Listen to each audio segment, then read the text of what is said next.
All right, so starting the recording again. Let me know if things drop out. But anyway, so I was trying to show you guys a new paper that actually just was published online.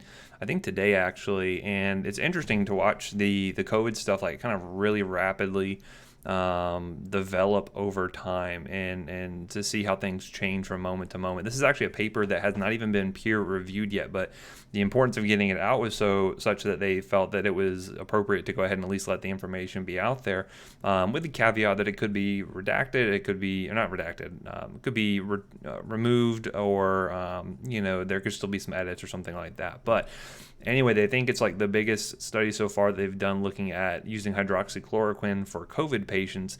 And so this is actually done in a French, done by some French authors, and they actually ended up having 181 patients. So it's still not like a huge number, but it's a lot bigger than say what we've been dealing with thus far, or at least with the anecdotal sort of evidence that we've had previously.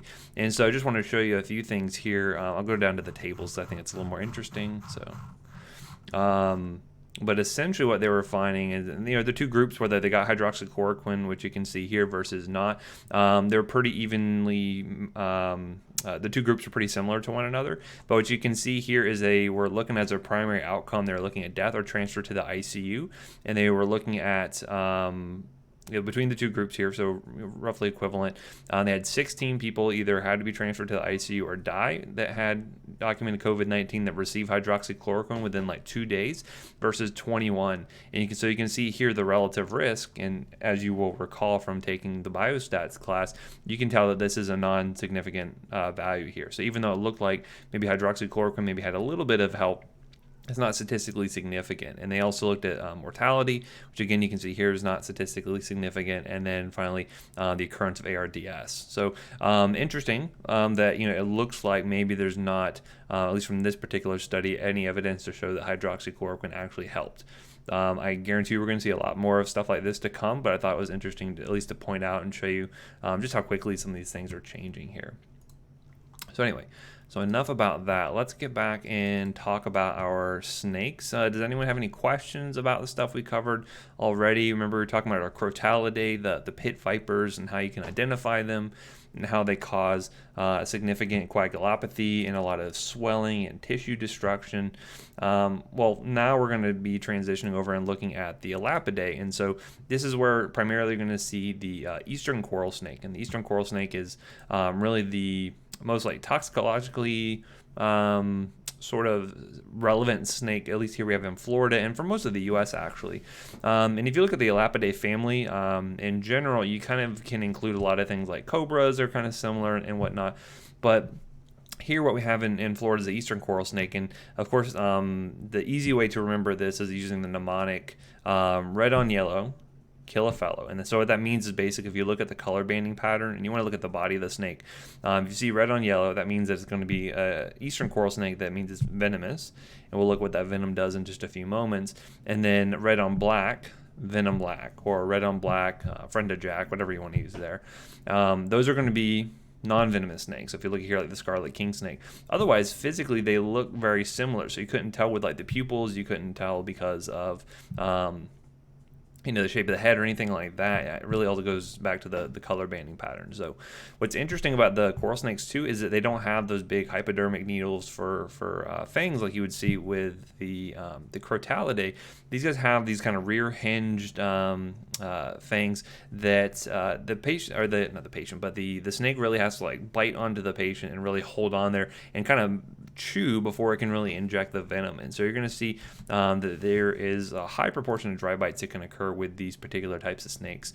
The thing that's interesting is the fact that it's a neurotoxin. So basically the thing that would really kill the patient is eventually they can develop diaphragmatic paralysis. Essentially it kind of works to block acetylcholine receptors and will cause, initially like some paresthesias and maybe some numbness and at the fingers wherever the bite happened to be, but eventually it will travel closer to the respiratory tract, and that's where you can see that paralysis occur. So these patients, they frequently, well, if they don't receive treatment, frequently need to be intubated because they do end up developing respiratory failure.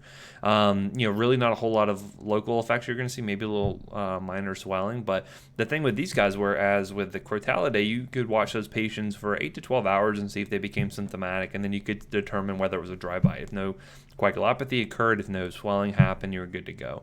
With these guys, though, because you can have a really delayed presentation, it may be up to 18 hours in some cases before patients will be developing symptoms. We actually go ahead and we have to watch them for 24 hours essentially, and this is frequently going to be like an ICU admission, just to have the nurses be able to do those frequent neuro checks to make sure they don't develop any sort of weakness, ptosis, anything like that could be indicating that the neurotoxin is setting in. So it's kind of tough. One of the things that we will ask patients about when they have the bite too, we'll say, well, did the snake, when it bit you, did it bite and fall off, or did it sit there and did you have to pull it off? And they say it kind of sounds like Velcro when you pull it off, if that paints a better picture in your mind. But basically what that means is if a snake, bites you and then falls right off, that's typically like a warning bite, from a eastern coral snake, because they're not looking at you like your food. So in those cases, it's typically no venom has been injected. Whereas if it sits there and chews and is able to inject that venom, that's more concerning if they actually had to pull the snake off. And so I'll tell you kind of a funny story. It's one of my favorite snake stories I ever had. Was we had this guy who we came in the morning. We were going to go round on our patients. And basically the night before, he was out in backwoods Georgia somewhere. It's close enough to the Florida border so that when he got bit, he eventually was life flighted over to us. But this guy, he was, probably had, maybe like 3 teeth in his head all together.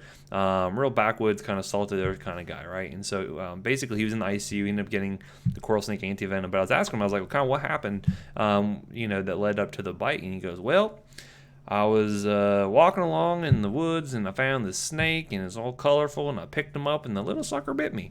And I was like, oh, okay, that makes some sense. Did it hold on? He goes, nope, fell right off. And I said, okay, well, that doesn't sound like you would have needed to get the antivenom. Like, doesn't sound like you would have been that symptomatic. And he's like, well, the second time I picked him up, the little sucker bit me again and then and fell right off. And I said, okay. And then the guy goes, the third time, though, that guy really sat there and held on and I had to pull that sucker off.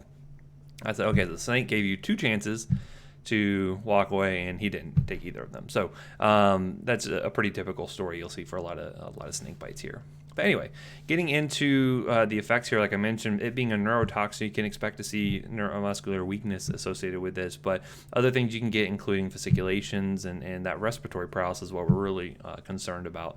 And as I mentioned, the effects could be really prolonged. And so actually I did a lot of my research when I was in fellowship on coral snake bites, because it's not something a lot of people do, because we get the most here in Florida. We maybe get like 50 to 80 a year. And when patients have to be intubated for this stuff, they're intubated for like 8 days on average. And so it was one of those things where it was really clinically important that we make sure you manage these patients quickly, because if there's a delay, then they could be on the vent for quite a period of time. And so, but the paralysis is reversible. It'll go away eventually with enough time. So, as I mentioned, you got to monitor patients. They have to be asymptomatic for 24 hours, usually up in the ICU. So it's kind of a guaranteed admission for those patients, even if they are asymptomatic. And again, the first aid measures, like just clean it. There's no prophylactic antibiotics. We don't want to do any kind of like tourniquets or anything like that. Just go ahead and get them into the ER as fast as possible. Once they're there, again, you can assess for the tetanus status, make sure that's up to date, and look for any allergies. This is another one we really want to ask about previous administration, and we'll look at why in a second. But the risk for having a reaction the second time you receive this antivenom is a lot higher than we'll see with something like the Crofab or the Anavip that we saw for the Crotalidae last time. And again, treat the pain and anxiety if any of those are present, if need be. So there's actually a big update to this slide here, because for a while we actually didn't have access, or the coral snake antivenom was no longer being made. It was kind of interesting how the company said, well, I think there's an issue with their production, and they went ahead and just shut it down. But basically this is an equine-derived antibody, and whereas with Crofab it was just the FAB portion, or Anavip, which is like an FAB2, a little bit bigger immune globulin. Here you actually find this is the full antibody, right? So basically they hyperimmunize horses, and then they separated that out, and then we can now administer it. And so for a while it was not being manufactured, and actually all of it had gone out of date. But every year the FDA would come in and test it to make sure that it still had still retained efficacy, and we'd still continue using it. So nowadays, actually, as of 2019, it is now being produced again, which is a really good thing in case you ever get bitten by a coral snake and you need it. And so with this one, again, we basically, if patients become symptomatic, we'll give them between 3 and 5 vials, depending on how severe it is. This is one, though, whereas with like Crofab, because it was ovine sourced and patients aren't likely to have as much of a reaction with a little FAB portion of that antibody, you didn't have to skin test for it. You still monitor for anaphylaxis, but you didn't have to test for it. Here, though, you have to skin test, and basically we end up taking a small amount of the antivenom, we dilute it down, and then we do like a little subdermal bleb. And if you see a wheel and flare reaction, then you know that there's a risk that patient's going to have a severe systemic reaction when you administer it. And so in those cases there, it's like one of those things where it's like, well, do I just not treat them because they had a reaction, or because the patient probably needs it? In those cases there, again, you have to kind of treat through the anaphylaxis in some cases. So you may have to use your epi and your steroids and your Benadryl. If they do have like a subdermal or intradermal reaction, we would definitely pre-medicate with them anyway. So definitely giving some steroids and Benadryl for sure. This is another one where you're certainly going to see serum sickness happen pretty commonly after the fact, and it may show up maybe 1 to 2 weeks after they receive it. That's kind of a delayed reaction to your body's own reaction to that particular type of venom or antivenom. So if there's any questions on that, feel free to post them up in the chat or on the sticky board. We'll talk about some other random critters here that you will run into in Florida. And so caterpillars are something that a lot of people don't think about as being a particular issue. However, they can be quite painful. And so there's 4 varieties that you're going to see in Florida. There's things like the saddleback caterpillar. There's the pus or the puce caterpillar. There is the io moth, and then finally the hag caterpillar. So someone must not really like that one to name it that. But basically, what we're seeing is that they have these little tiny spines on their back, and once those spines actually get into the skin, they are quite painful, because not only do you have like the actual physical trauma happening there, but they also have these toxins that can be released, and they can be, one of the things we always talk about is like pain out of proportion to what it looks like. And so I'll never forget this one patient who came in. The guy was probably like 14 or 15. He was sitting in there in the ER, and just the reason for visit was a caterpillar sting. And I mean, the guy was crying. He was in so much pain, and the mom's like, he's faking it. He's faking it. He does not really feel that, like he's in that much pain. And it took about 2 rounds of morphine just to get him under control in terms of his pain. And finally, I was just like, no, this is legit. And the mom just still couldn't believe it. But yeah, so quite painful. And so other things you can see as well at the site is some swelling, some erythema, but for the most part you don't see a whole lot. The pain can be so severe that you actually can end up vomiting from that as well, so it's something you may want to watch out for. And always, if there is risk for eye and throat contamination, that can also be a challenge as well. Some people may have an allergic reaction, but it's fairly rare. So the question is, how do you deal with that? And so this is another one where decontamination is really important. And so this is where, duct tape fixes everything, as they say. This is actually one of those cases where it can be quite useful. And so basically you can take any sort of adhesive tape or something. Duct tape works just fine. And you can use that to put over where the sting happened and then pull that off. And that should help to remove all of those little spines out of the skin. And again, you help to eliminate any further exposure, and then you can wash the soap and water afterwards. If there's any sort of itching or redness, things like that, you can certainly use antihistamines. And then pain management is really the big thing here. So you can try NSAIDs, if they're in the office or the clinic or ER. Toradol may be appropriate here, but like I said, this guy needed, I think, like 4 milligrams of morphine in total just to get his stuff under control, his pain. So again, pretty straightforward, but it's one of those things where if you don't know about it, then it may kind of take you by surprise. Next, I want to talk about spider envenomations. This is something where most spiders actually are not able to, even though they are venomous, they don't actually have the fangs really to break through human skin. And so in Florida, though, there's 2 main varieties that we actually care about. So in terms of like being clinically important, there is the Lactrodactys mactans, or the black widow, and then there's the Loxosceles reclusa, or the brown recluse. Another name for this one is the fiddleback spider, and you can see the little fiddle sort of shape there. Again, I wouldn't recommend getting close enough to where you can actually see that, but if that's your thing, I say go for it. As I mentioned, most of them cannot penetrate human skin, but certainly the brown recluse and the black widow are the the ones that can cause clinically important reactions.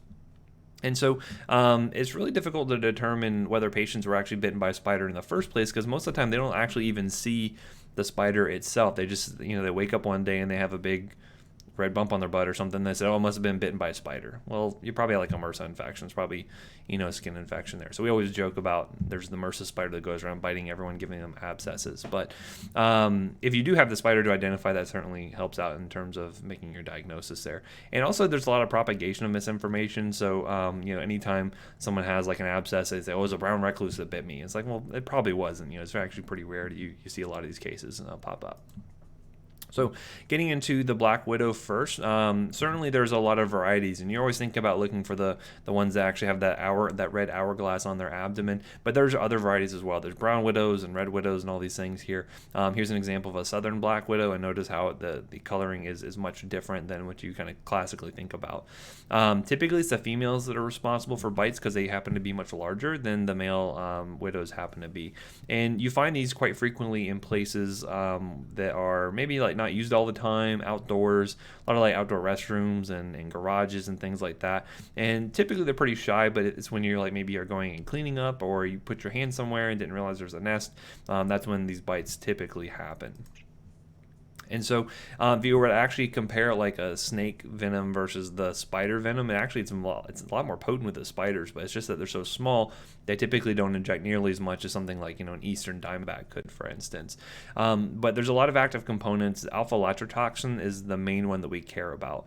For the most part, you'll see with the actual bite itself that it's pretty painful, and there should be like a set of red spots that will develop. So that kind of indicates, it's probably, an actual bite here. But the local effects are generally pretty limited in terms of that. So this is going to be another one, though, that actually causes a lot of pain that's out of proportion to what it actually looks like at the site of injury. And so this alpha-lactotoxin, what it does is basically causes all these cation channels on the skeletal muscle to open up and allows for this big influx of calcium. And as you might imagine, calcium coming into skeletal muscle causes calcium to be released from the sarcoplasmic reticulum, and that causes the actin and the myosin to come together, and boom, you have contraction of the muscles. So cramping is going to be like a really big thing you're going to see here, these muscle cramps. Not only that, but you can also end up having like release of things like acetylcholine and norepinephrine and whatnot, and so that's also going to be leading to a lot of the effects you're going to see with this. And so, as I mentioned, the term for a black widow envenomation is actually the latrodectism. And so, usually within 30 minutes to 2 hours or so, it'll become symptomatic. And by 3 to 4 hours, you get really painful cramping and fasciculations that can happen here. And typically, you get this kind of very rigid sort of muscle that can develop there. And depending on how big of a bite it was, you may see it travel to some degree. So looking at this other effects you can see, in some cases you can see things like hypertension occur here, tachycardia associated with this. Again, it's all that acetylcholine and norepinephrine being released, nausea, vomiting. Very rarely you're going to see things like respiratory arrest. The most severe ones that I end up running into are typically either like pregnant patients or patients at the extremes of age. I've had one case where like an infant was bitten and they got severely hypertensive, and that'll be important for the management, which we'll look at in just a moment. Basically, though, good wound care, soap and water. If they need a tetanus update, make sure to do that. And then again, this is going to be pretty painful, and you can try a couple of different things. You could try something like IV calcium. They've talked about using that in the past, and it has some transient benefit, but for the most part, you're either going to need like a muscle relaxant, like a benzo, like diazepam, or maybe morphine or other opioids as well that could also be used here to get that pain under control. There is an antivenom available. It's another equine-derived antibody, but it's very rarely, if ever, used. Mainly because most patients can be managed symptomatically, and the risk for anaphylaxis is high enough to where you typically don't want to bust this out if you don't really need it. But as I mentioned, either the very old, the very young, or pregnant patients may be symptomatic enough to actually warrant this. And so this was a case where that infant I mentioned actually ended up getting the antivenom. That's the only time I've ever actually seen it administered. But they administered it very quickly. The muscle cramping went down, and you end up seeing the blood pressure come back down, and the kid did totally fine. Usually then 24 to 40 hours, though, the patients will have recovered. But keep in mind, try to ask the history, try to see, do they actually see the spider? If not, always have a bit of a skeptical eye towards whether or not you actually expect it to be a real, true bite. If it looks like this, so if they're having that muscle cramping, if they're having a local sweating, all of that, like that makes it seem much more likely. And then here's an example of a non-venomous spider. So just in case you ever see one of these. And then getting into the Loxosceles reclusa, or the brown recluse here. What's interesting is the brown recluse actually is not really indigenous to Florida. Depending if you look at the maps, you can see that it typically doesn't thrive here. You can see hitchhikers that will have isolated nests. So if you go out like camping up in Georgia, maybe you'd pick one up and bring it back down potentially. As I mentioned, they're called recluses because they're reclusive by nature, but they typically, you're going to find that if bites occur, it's because someone was not looking and they put their hand somewhere or something like that. But it gets blamed for a lot more bites than it actually causes, mainly because people get an abscess and all of a sudden they think, oh no, it's a brown recluse bite, when really it wasn't. Here's an example of what that fiddleback looks like.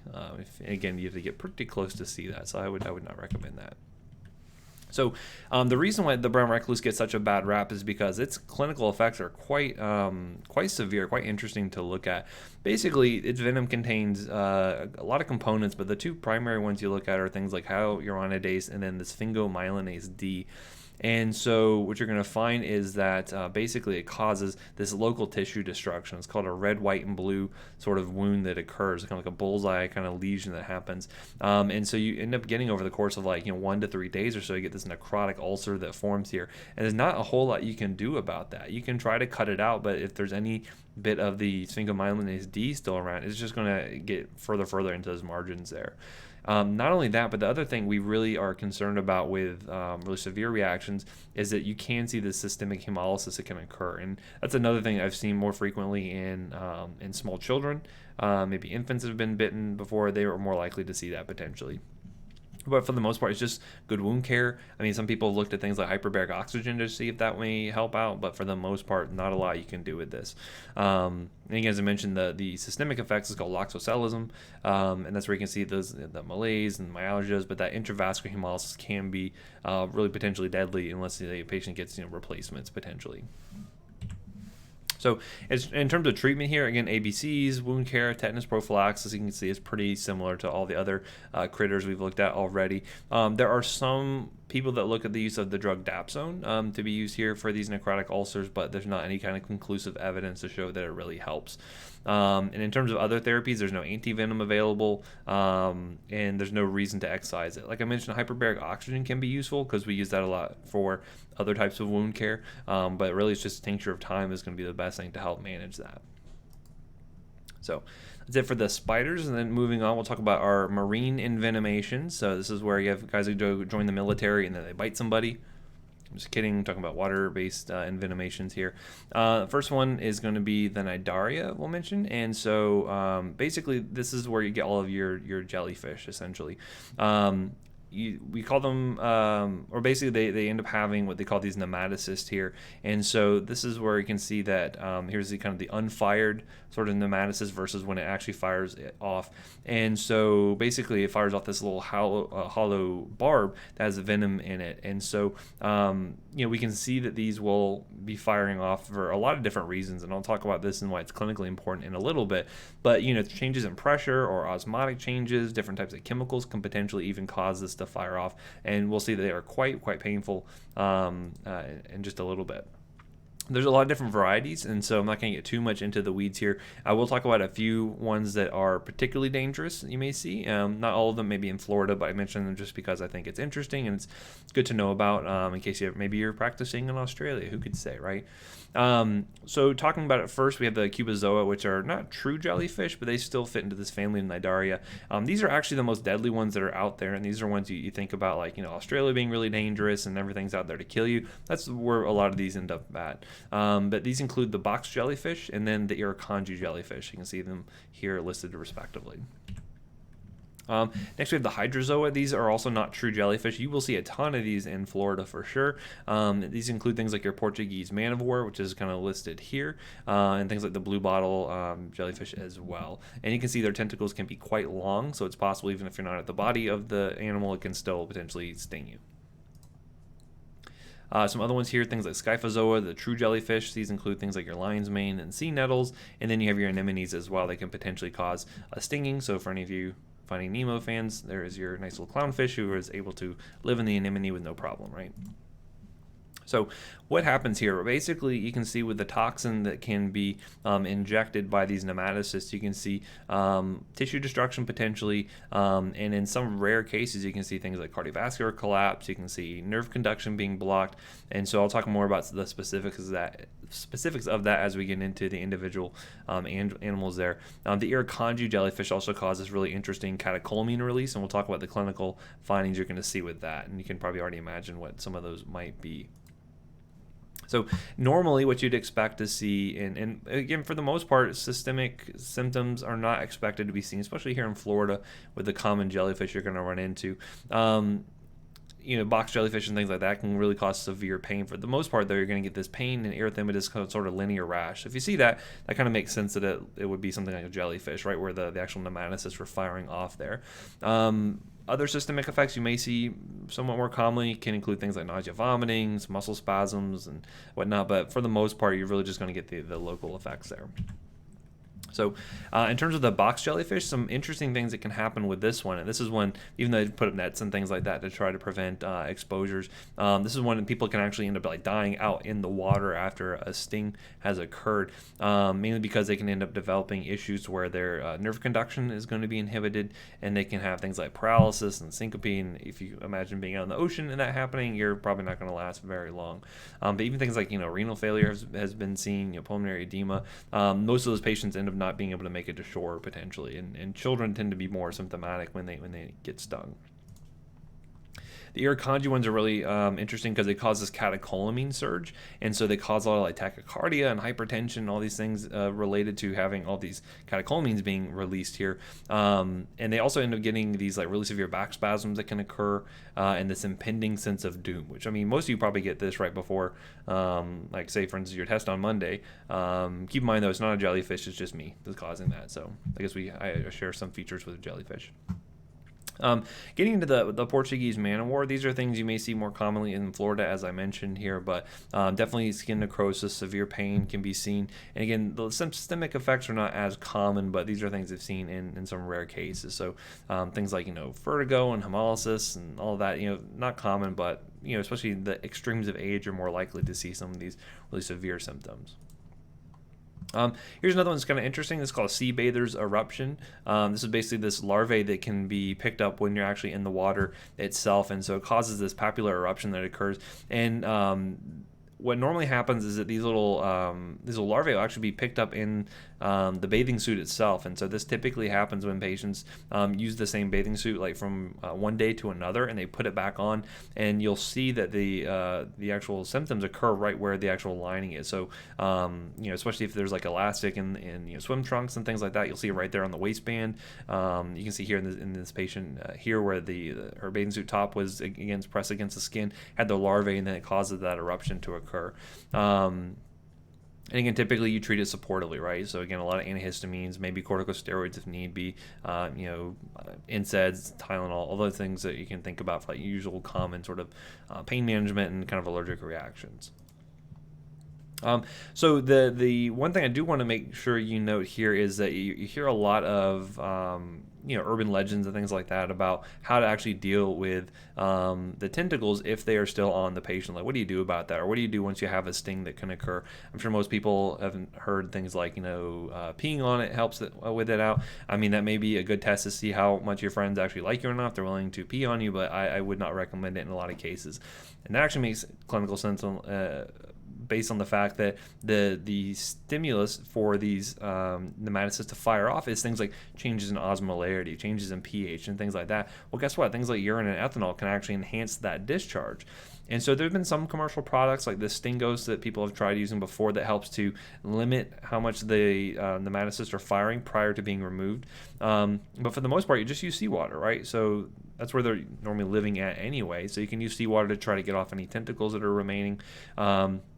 Or you can use some other kind of lubricant. Maybe they're not at the beach anymore. I can't imagine they would have traveled with that still on them. But using like shaving cream, any kind of lubricant can be used. And then typically like something like a straight scraping kind of device, like we talk about a Visa, but like any kind of credit card or something like that can be used to kind of scrape off any tentacles or any kind of tissue that may be left over. So in terms of management, if there's only a few antivenoms we have available, most of these you're going to see over in Australia, so things like the box jellyfish. Again, I'm not going to get too much into the dosing or anything like that, but this can be useful if you have patients who are developing like really severe arrhythmia or respiratory depression or anything like that. And I've also seen that for patients who are having arrhythmias, things like verapamil, magnesium have been effective. So, most of the time it's going to be symptomatic management. For this one in particular, there happens to be an antivenom. Next, there's several fish that you would have to worry about getting stung. You typically will see that this is either going to be people who are maybe out in the water, maybe they step on one of these fish, or you more frequently see it with handlers or people who will keep these fish as pets in their aquariums, especially when you see that with like the lionfish here. So you can definitely see a lot of stings that happen from that. Typically with things like stingrays, if you step on one of them accidentally, that's where they have a barb that can actually whip up and actually hit the patient. That's where most of those envenomations occur. So more often than not, though, you see if there's any deaths associated with these, it happens to be due to trauma, not necessarily the venom that's injected. If you recall, like Steve Irwin, he actually ended up dying from trauma due to a stingray sting, right? So in terms of the spiny fish, though, this is frequently where collectors end up getting stung here. And you do find a lot of these out off the Gulf Coast and in the Florida Keys. And the majority of the calls we actually get are the lionfish. And mostly it's people who are handling them in the aquarium when they end up getting stung by one of the barbs that it has on there. And so you can see that it releases, depending on the type of fish you're dealing with, or it be a stingray or one of these Scorpandiae, basically they can cause severe pain at the site of injection. Interestingly, here you can see the stingrays are actually having things like phosphodiesterase and 5-HT, serotonin and other amino acids. You can see things like vasoconstriction and bradycardia, all kinds of cardiovascular issues. Very rare you would see this though, right? Maybe you had a very small patient being injected by a very large stingray maybe, but for the most part you're just going to get local pain, erythema. Really, wound care is going to be the best thing for them. For the Scorpandiae, they can actually have several different types of toxins that are out there. So things like Stonius toxin, there's Verruca toxin, and Trecnilacin, and basically they all have their different actions here. So for instance, like the Stonius toxin can cause things like hemolysis, right? You can see things like different cardiac effects due to blocking calcium channels due to the Verruca toxin. So it's variable depending on which type of fish you're dealing with and what kind of clinical effects you can see there. But it's for the most part pretty mild pain at the site of injection in a lot of cases. But again, when you see patients who have ever stepped on a stingray, again, if you ever watch, there's YouTube videos out there, you can see this where you can actually end up seeing the barb actually whip out of the stingray itself. And again, that's where you can see that it will inject the toxin, and where you can see things like local injury, necrosis, and ulceration that can occur there. For the stonefish, they're going to cause a lot of immediate pain, and you can actually end up finding, due to some release of those things like amino acids and whatnot, you can find that the wound will get very cyanotic and edematous, and pretty slow healing for the most part. And rarely we see these other systemic effects like seizures and whatnot.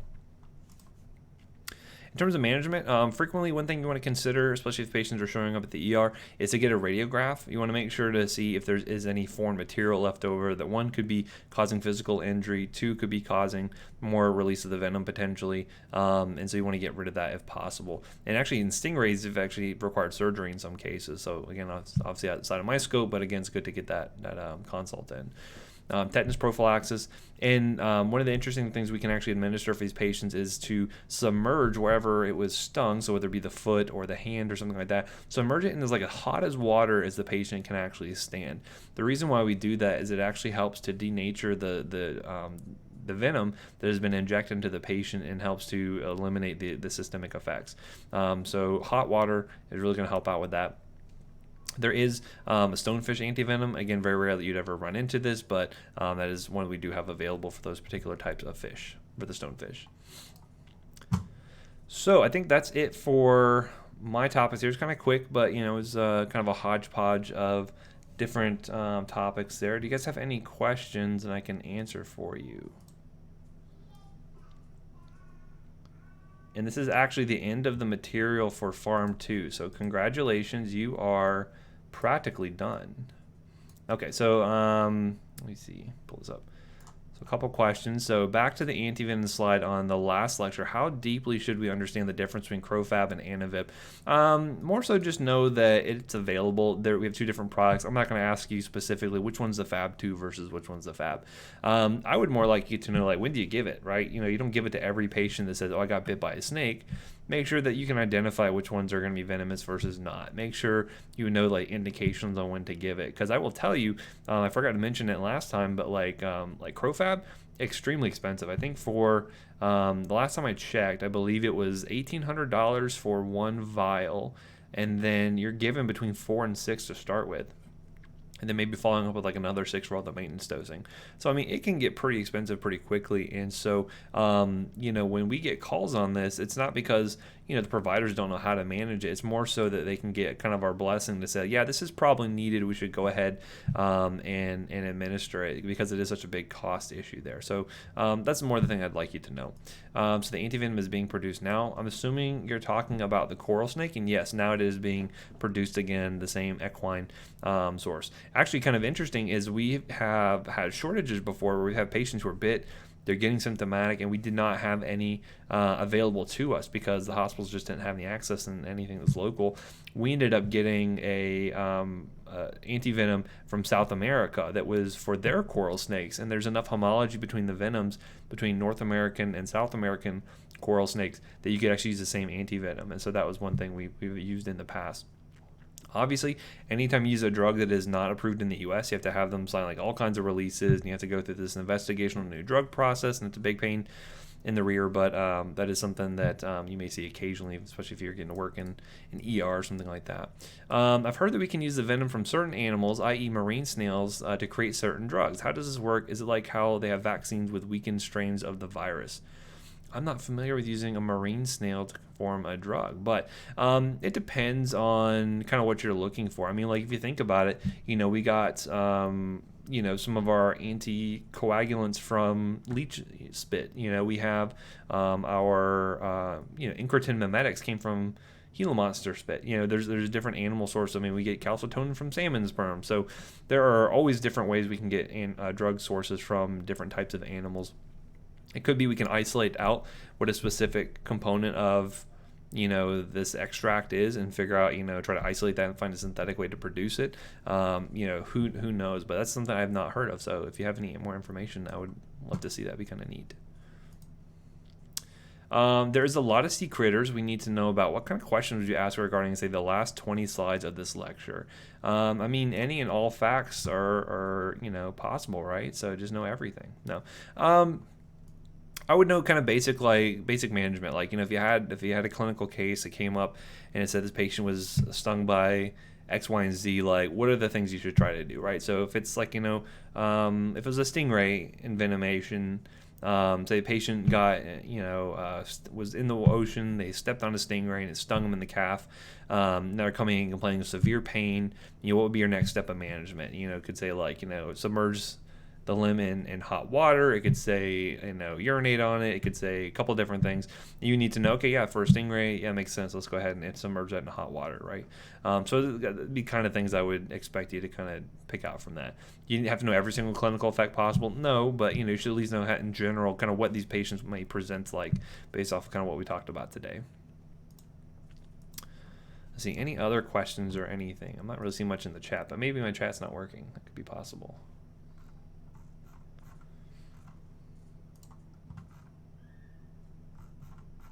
Anything else? Oh, my chat was not working. Let me see here. Okay, looks like we're wearing a green sweater. I don't know who's wearing a green. Oh yeah, the little caterpillar did look like it was wearing a green sweater. Should we know about common scientific names of the animals for the exam? No, I would just give you the name of the animal. I wouldn't expect you to be able to recognize if it was a Scorpindiae versus, or I wouldn't put like the scientific name for the snakes or something. I would say it's a eastern diamondback, or it's a cottonmouth or something like that.